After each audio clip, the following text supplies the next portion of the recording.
Bismillahirrahmanirrahim. Assalamualaikum warahmatullahi wabarakatuh. Alhamdulillahirabbil alamin. Asyhadu an la ilaha illallah wa asyhadu anna Muhammadar Rasulullah. Segala puji bagi Allah yang telah memberikan kita nikmat kesehatan sehingga pada video kali ini kita masih bisa bertemu kembali dan melaksanakan aktivitas sebagaimana mestinya. Salawat serta salam tak lupa kita kirimkan kepada junjungan kita Nabiullah Muhammad sallallahu alaihi wasallam. Allahumma shalli alaihi. Pada video kali ini dengan judul video bimbingan dan konseling tarbiyah yang membahas tentang tugas mandiri ujian tengah semester. Sebelum masuk ke video, saya akan memperkenalkan diri terlebih dahulu. Perkenalkan, nama saya Rudini Yusuf dari Prodi Pendidikan Bahasa Arab, Fakultas Tarbiyah dan Keguruan Universitas Islam Negeri Alauddin Makassar dengan NIM 202119010. Baiklah, setelah memperkenalkan nama, langsung saja kita menuju ke soal yang pertama. Baiklah, untuk soal yang pertama mengenai pengertian bimbingan dan konseling. Pengertian bimbingan dan konseling adalah proses interaksi antara konselor dengan konseling, baik secara langsung maupun tidak langsung, dalam rangka untuk membantu konseling agar dapat mengembangkan potensi dirinya ataupun memecahkan permasalahan yang dialaminya. Kemudian soal yang kedua mengenai manfaat mempelajari bimbingan dan konseling. Dengan mempelajari bimbingan dan konseling, kita sebagai diri pribadi dapat memahami karakter lebih dalam. Kemudian dengan mempelajari bimbingan dan konseling, kita dapat memikirkan solusi daripada penyebab suatu masalah. Kemudian yang ketiga, dengan mempelajari bimbingan dan konseling, kita dapat membentuk kepribadian yang baru. Kemudian untuk soal yang ketiga yakni tahapan dalam proses bimbingan dan konseling. Ada beberapa tahapan, yakni tahapan pertama, konselor membangun hubungan dengan konseling. Setelah membangun hubungan dengan konseling, konselor mengidentifikasi masalah dan penilaian terhadap masalah. Setelah mengidentifikasi, konselor memfasilitasi perubahan terapeutis, yaitu dengan membangkitkan semua potensi klien dan dia menentukan berbagai alternatif yang sesuai bagi antisipasi masalah. Kemudian setelah memfasilitasi, konselor melakukan evaluasi dan terminasi, yakni konselor mengevaluasi terhadap proses konseling yang telah dilakukan, kemudian menyimpulkan segala kegiatan yang telah dilakukan oleh konselor terhadap konseling dalam memecahkan masalah. Untuk soal yang keempat, yakni peran dan tugas kepala sekolah. Yang pertama, mengkoordinasikan seluruh kegiatan pendidikan. Yang kedua, menyediakan dan melengkapi sarana dan prasarana yang diperlukan. Yang ketiga, memberikan kemudahan bagi terlaksananya program bimbingan dan konseling di sekolah. Yang keempat, melakukan supervisi terhadap pelaksanaan bimbingan dan konseling di sekolah. Yang kelima, menetapkan koordinator guru pembimbing yang bertanggung jawab atas koordinasi pelaksanaan bimbingan dan konseling di sekolah berdasarkan kesepakatan bersama guru pembimbing atau konselor. Kemudian yang keenam, membuat surat tugas guru pembimbing dalam proses bimbingan dan konseling pada setiap awal semester. Kemudian yang ketujuh, menyiapkan surat pernyataan melakukan kegiatan bimbingan dan konseling sebagai bahan usulan angka kredit bagi guru pembimbing atau konselor. Kemudian yang kedelapan,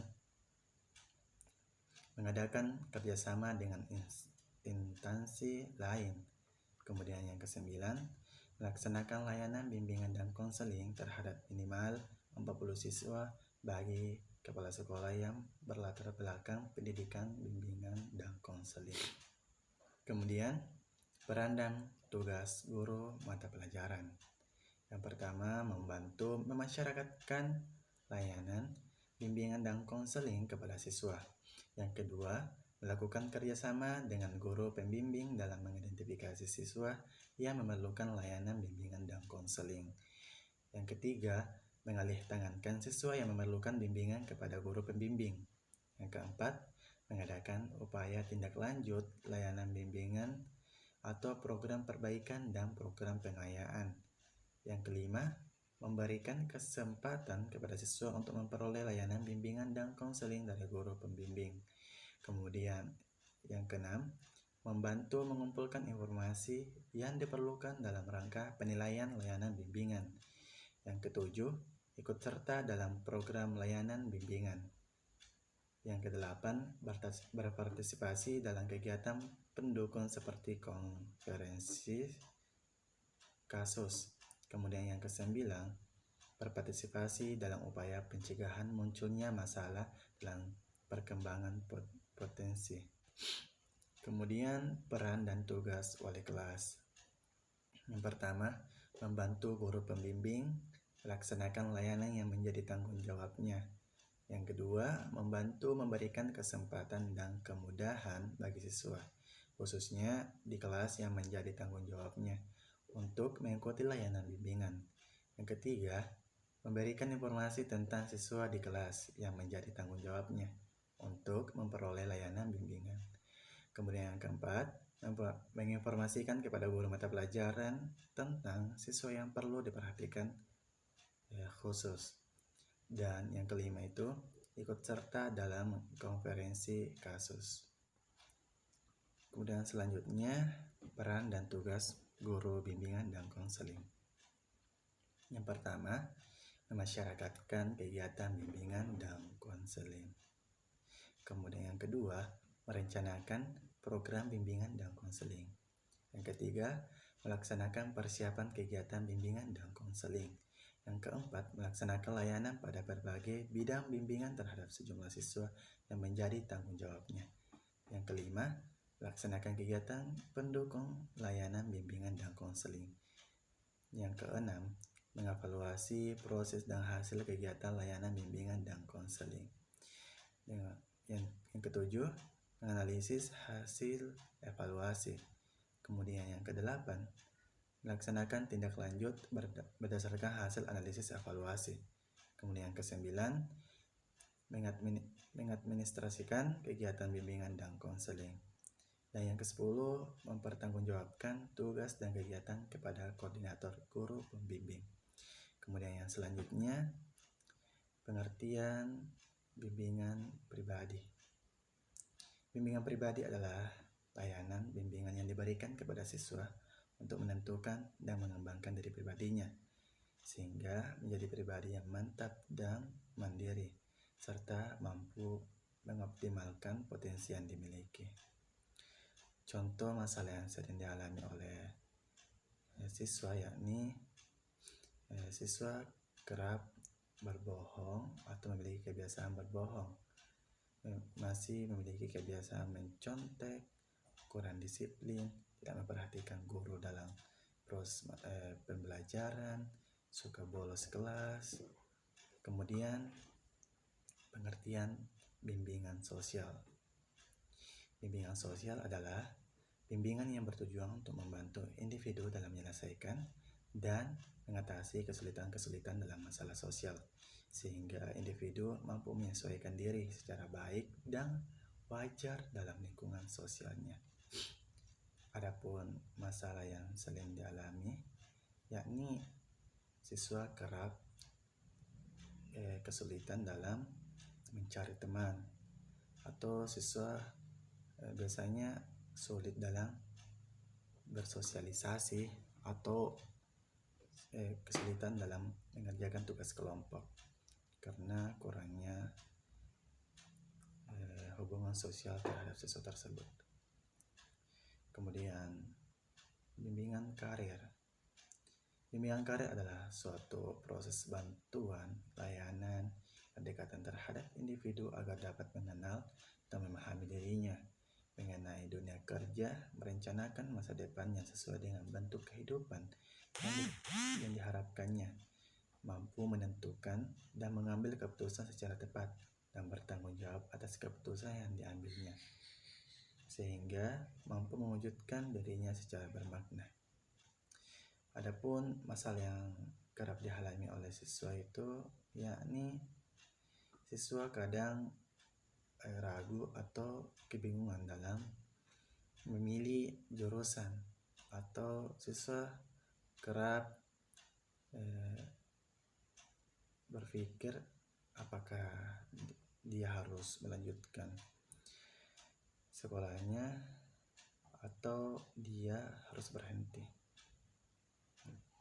Kemudian pengertian tentang bimbingan akademik. Bimbingan akademik adalah bimbingan dalam memilih program studi yang sesuai dan dalam mengatasi kesukaran yang timbul berkaitan dengan tuntutan-tuntutan belajar di suatu institusi pendidikan. Adapun masalah yang kerap dialami oleh siswa, yakni siswa sering mengalami keterlambatan dalam belajar, keterlambatan akademik, dan siswa sangat lambat dalam memahami pembelajaran, lambat dalam proses belajar, kemudian ketercepatan pembelajaran. Nah, itulah pengertian tentang bimbingan pribadi, bimbingan sosial, bimbingan karir, bimbingan akademik. Kemudian soal yang terakhir tentang teknik konseling. Ada beberapa teknik konseling. Yang pertama itu teknik bimbingan kelompok, kemudian konseling individual, dan yang terakhir itu bimbingan eksplorasi. Cukup sekian untuk video kali ini. Mungkin itu yang sempat saya sampaikan. Kurang lebihnya mohon dimaafkan. Terima kasih. Assalamualaikum warahmatullahi wabarakatuh.